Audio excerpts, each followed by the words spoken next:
Maxine, crítica de cine. Dirigida por Ti West, este filme es la anticipada tercera parte de la trilogía X que comenzó en 2022 con la película titular y su precuela Pearl, que se estrenó de forma prácticamente simultánea. Ambas obras alcanzaron rápida popularidad al punto que, si mal no recuerdo, Pearl terminó estrenándose meses después en Chile a punta del cariño que ambos filmes estaban teniendo en línea. Y siendo honesto, X es más o menos a mi parecer. No amo esa película, pero sí encuentro que Pearl es excelente. Fácil dentro de lo mejor de su año. De hecho, estuvo en mis 50 películas favoritas del 2022. Así que, en realidad, estaba con expectativas mesuradas, aunque legítimas, sobre cómo iban a cerrar esta trilogía. ¿Y para qué hablar de la expectativa general? Yo creo que esta fácilmente podría ser una, si no es que la obra de horror más anticipada de todo el año por el público general. Así que había de todo para esperar, siendo honesto. Y en este filme retomamos los eventos posteriores a X, en que Maxine, interpretada por Mia Goth, es una actriz que busca hacerse paso por Hollywood, dejando atrás su pasado en el mundo del cine para adultos, hasta que unos misteriosos asesinatos la arrinconarán a enfrentar su pasado. Lo más fascinante de cada una de las películas de esta trilogía es que cada una intenta deconstruir una era de Hollywood, o mejor dicho, se centra en una década en específico, con sus tropos y conceptos. X son los 70s, Pearl es el cine temprano e inicios del siglo XX, y ahora Maxine son los 80. La inspiración es muy obvia, tanto en la forma como el fondo: el cine de horror y clase B de los 80, la era del gore, del cine barato, de los efectos especiales, y el hecho de que esta sea ya la tercera parte de una franquicia es casi que un comentario en sí mismo. Quizás habría sido más divertido en ese sentido si esta película se hubiera llamado algo así como X parte 2 o parte 3, no sé, lo que sea, una tontera así. Pero, siendo muy honesto, fuera de los homenajes de estilo, no sé cuál es el punto de esta película. Una cosa que me restringió mucho sobre X es que en ese filme el guión parecía querer esforzarse mucho en ser inteligente, pero fuera de la palabrería, sus personajes y ciertos conflictos curiosos, siento que dejaba muy poco para masticar sobre la industria del cine, tanto erótico, de horror o el cine en general. Y la cosa acá, la impresión que me llevo al menos, es que Ti West quiere demasiado que sepas lo mucho que él sabe de cine. El filme intenta comentar en voz alta cosas que parecían existir con el principal y casi que único propósito de decir: oh, miren lo mucho que entiendo sobre cine.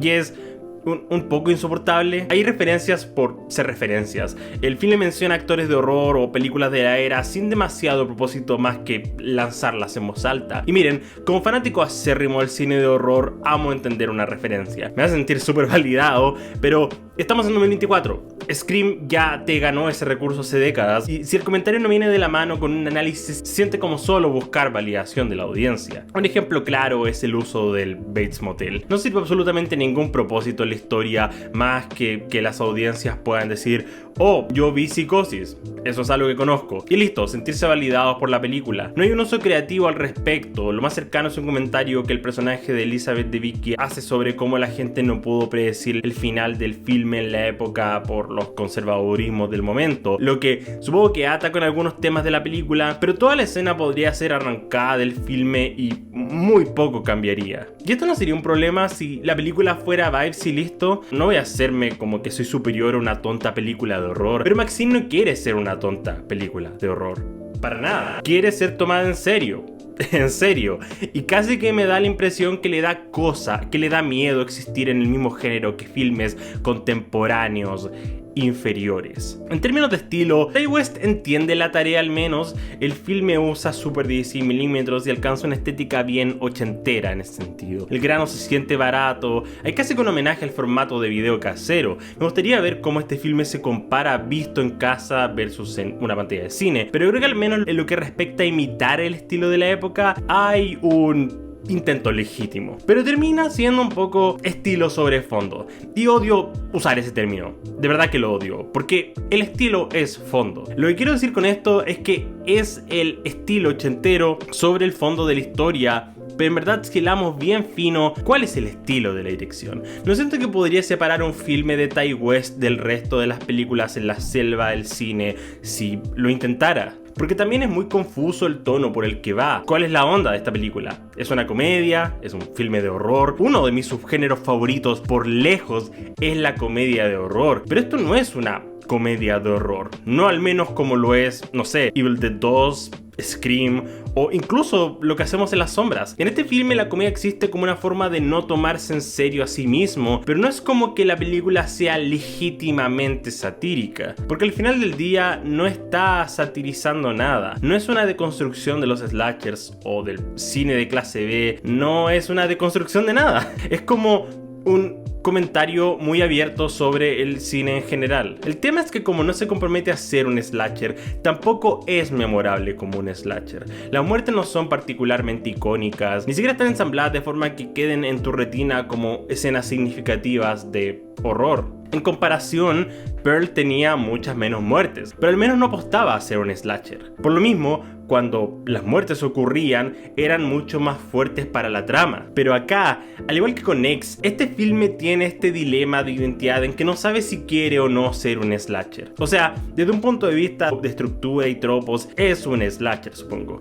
Pero siento que esta película respeta muy poco a los slashers como subgénero, como para sentirse en la misma liga. Y en el proceso no construye muertes o violencia que queden en uno como espectador. Luego está el elemento de drama y thriller. Un subargumento importante en la historia es esta investigación detectivesca en que hay un asesino suelto que hay que capturar. Pero el misterio no es muy fascinante, si soy honesto. El filme toma prestado del Night Stalker, que fue un asesino real en Los Ángeles que es arrojado como un prop en el contexto de la película. Y miren, siendo honesto, yo no sabía que ese era un asesino real cuando estaba viendo este filme, así que mientras veía la película en mi cabeza, él era tan ficción como todo el resto de las cosas que estaban pasando, pero en paralelo hay otras muertes que se supone imitan el estilo de este asesino en serie.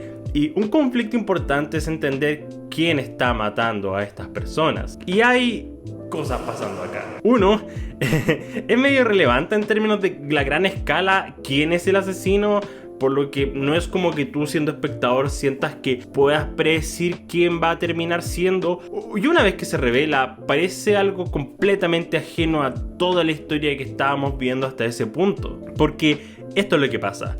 Lo que sostiene 2/3 de este filme son las vibras. Si bien no estaba amando esta película, por un buen grueso de su duración encontré que al menos era entretenida y tenía un pulso enganchante. Pero luego llega el final, en que nos enteramos de quién fue el asesino todo el tiempo y cómo les explico lo mucho que creo que esto vale callampa. Siento que la película se va completamente al carajo en ese punto. Si fuera más superficial sería mejor, pero es un imperfecto nivel de profunda, en que no es profunda, solo tiene la cáscara de un filme que se ve profundo. Y yo siento que por una buena parte del argumento tú estás esperando que el desenlace ate los cabos sueltos y te haga sentir que hay un tema en conjunto que una toda esta historia y reflexiones respecto a el arte de forma memorable. Pero es todo lo contrario. El final me arrebató la fe que pude haber tenido en que esta obra sería buena. El desenlace es tan ridículamente malo que es casi real que haya sido incluido en la película. Es como que se les olvidó escribir el final real. Pusieron un placeholder que iban a cambiar eventualmente, pero olvidaron cambiarlo y quedó en la película final. Ya, pero siendo honesto, esta no es una terrible o siquiera mala película. En primer lugar, cosas positivas. La música es cool, supongo. No es como que voy a correr a comprar este vinilo y escucharlo en bucle, pero creo que acompaña decente la atmósfera barata de la época. Tiene esa onda sintética, un poco rockera, está atrapada en el tiempo de manera correcta y nunca soltó mi atención por estar fuera de lugar. Pero miren, por sobre todas las cosas, las actuaciones son el gigantesco highlight de esta película. Mia Goth es una estrella. Ella hace de este filme. Su interpretación es divertida, carismática y si hay algo creíble en este personaje no está en el papel, sino que en la pantalla capturado a través de la cámara en la fisicalidad de Mia Goth. Se nota que Maxine y Pearl han sido sus roles insignes porque hay una excelente sincronía entre su persona y el crecimiento de estos personajes. De hecho, me atrevería a decir que si algo de buena fe en todas estas películas ha sido acarreado por Mia Goth. Ella se compromete tanto con este rol porque es claro que ha pagado con creces, no solo en el cariño que la gente tiene hacia ella y sus personajes, sino que en el resultado de la actuación. Pero además está está Elizabeth Debicki, quien es muy cool en este rol de directora, aunque una parte de mí no puede evitar sentir que es un poco un self-insert de Ti West, pero fuera eso, me gusta mucho la química que tiene con Mia Goth. Se siente como química real entre una actriz y una directora, y hace mucho más creíble toda esta historia en general. De mis escenas favoritas son cuando entramos a un set. Me gusta cómo el filme exhibe la ridiculez del cine en sus puntos más brutos, y cómo se contrasta un poco lo cómico que es rodar un filme de horror versus el pánico que causa en la gente que protesta al respecto. Lo otro es que gracias por poner a Giancarlo Esposito en un rol de comedia. Giancarlo es un espectacular, increíble actor, y odio un poco que esté tan estereotipado en sus roles como Gustavo Fring, porque mi compadre tiene un rango muy fuerte. Amo verlo sacar sus habilidades y relucir sus dotes en la comedia, y espero verlo en más papeles así. También, Kevin Bacon, te quiero mucho. Su personaje es bastante extravagante y Bacon va con todo respecto a la ridiculez y exageración que necesita, especialmente con su acento y fisicalidad. También, ya acá quizás estoy sobreleyendo esto, pero es divertido que dado todo el contexto de la película, tengamos acá a alguien que literal comenzó su carrera actuando en la saga de Viernes 13. Ahora, del resto, bueno, Michelle Monaghan y Bobby Cannavale están solo por estar.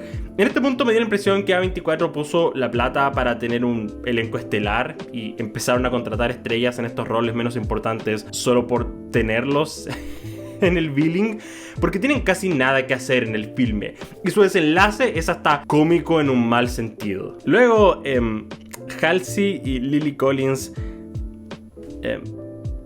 para ir cerrando mis ideas sobre esta película, creo que su mayor pecado es ser un gigantesco desorden. No creo que esté podrida desde la concepción, es decir, Pearl es excelente, pero da la eterna sensación de que pensaron que iban a encontrar qué decir mientras la iban haciendo, y ya cuando termina, cierra en el peor punto. Entonces, incluso con lo excelente de Mia Goth, con lo admirable de su tecnicalidad, te deja con ese mal sabor de boca de ser un filme que no tiene nada importante que decir, nada sobre qué reflexionar. Y no dudo que gente va a sacar interpretaciones respecto a la película, porque interpretaciones hay, es solo que están desordenadas, que no creo que sean particularmente interesantes o sinceras, porque el punto final no es un punto. La película no tiene algo real que comentar sobre la naturaleza explotativa de Hollywood, y si lo tenía en algún momento, el desenlace pone su pie en el acelerador contra esa propuesta. Hacia el final, no pude evitar pensar en Boogie Nights de Paul Thomas Anderson. Y pensando en ambos filmes, es muy obvio que Ti West tomó una fuerte influencia de esa obra. Ambas son películas sobre estrellas del cine porno intentando entender su lugar en el mundo y colisionando contra la realidad, y el punto de comparación más obvio es que ambos filmes tienen a su protagonista mirándose al espejo en un momento y diciendo una variación de I'm a Star. Se siente como un claro homenaje. Y quiero ser súper claro, esta es una película transversalmente distinta a Boogie Nights. En ningún caso estoy intuyendo un plagio o algo similar, pero creo que la influencia es obvia. Lo que pasa es que la diferencia clave es que Paul Thomas Anderson tenía algo que decir, tenía un estilo, tenía un tema y finalmente tenía una conclusión. Boogie Nights es, a mi parecer, una de las mejores películas de toda la historia. Y es así porque tiene un director con una voz. Y Ti West, en Maxine, no tiene una voz. Este filme no es terrible, no es malo, pero es un decepcionante desperdicio de personajes y talento, que busca tanto tener algo icónico que decir que la destaque sobre el resto, que en su complejo de superioridad queda perdido entre ideas inconclusas. Maxine es un sólido 4 de 10. Díganme, ¿vieron este filme? ¿Qué les pareció? Háganmelo saber en los comentarios. Recuerden seguirme en Letterboxd e Instagram como @elcobalto, y si les gustó este video no olviden dejar me gusta, compartir, seguir en redes sociales y por supuesto suscribirse a Baja Frecuencia. Espero que tengan unas buenas noches y una perfecta semana.